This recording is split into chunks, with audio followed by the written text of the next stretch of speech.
In some ways, it's artificial to divorce these places from the art historical narratives if we're thinking about big movements like abstract art or the mural movement in the early part of the 20th century. Because places like Colombia, even when artists may have been more isolated at particular moments, were still part of a global environment and aware of some of these movements and influenced by them. So I think it's like juggling several balls at the same time in the air, where we maintain an awareness of those art historical or categorical narratives, and then think about the ways in which they either are reflected or not by the particularities that we find in these local areas.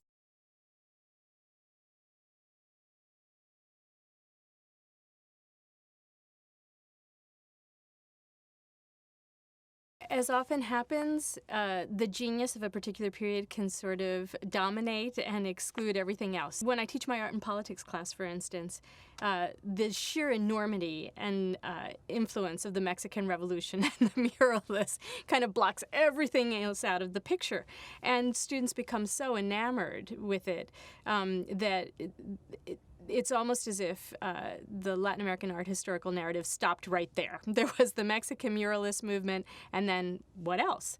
And then we move into the contemporary period, and if I think about a place like Colombia, you'll have quite a lot on someone like Fernando Otero, who most people can recognize because it's such a distinctive art, or even someone like Doris Salcedo, because she has received quite a lot of international recognition and has had a fair amount of critical writing about her that can really position her for an audience outside of Colombia.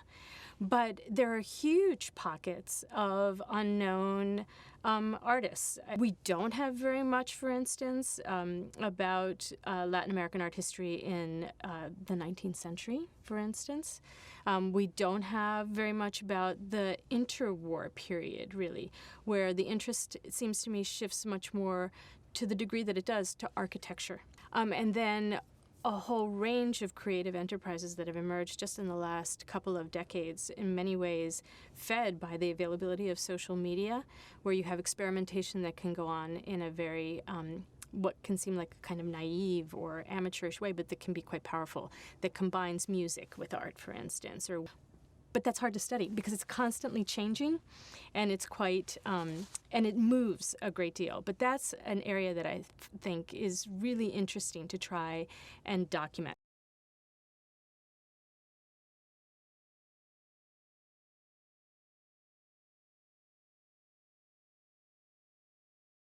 Some of them are generic. So I mentioned, for instance, the experience of military dictatorship, because that is something that encompasses something like 11 out of 20 countries. I think there are certain regional traumatic events that have very definitely shaped art historical or artistic production in Latin America, like the military dictatorships, like what was known as the lost decade of the debt crisis.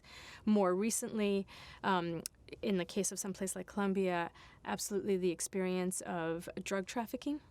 And the ways in which it not only affected the image that Colombia had abroad, but also forced Colombians, depending on where they were and how closely they experienced the consequences of drug trafficking and the transformation, some of them massive, in the cities that they inhabited. The way in which that intersects with their own evolving conception of identity and self, and what their role is as an artist.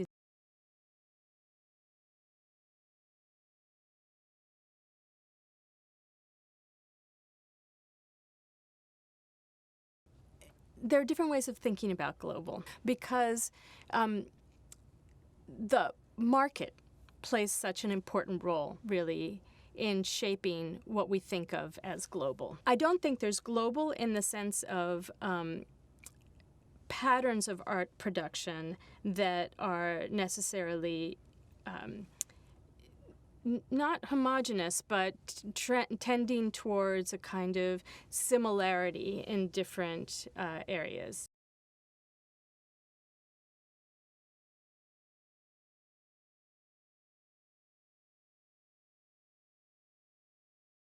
I'm a historian, so by definition, I'm going to say that while I would never, ever suggest that artists or any creativity is directly the product of historical events, or that artists or writers or poets or singers or musicians reflect in their work automatically what is going on around them, I also don't think that it's possible to completely divorce them from a historical context.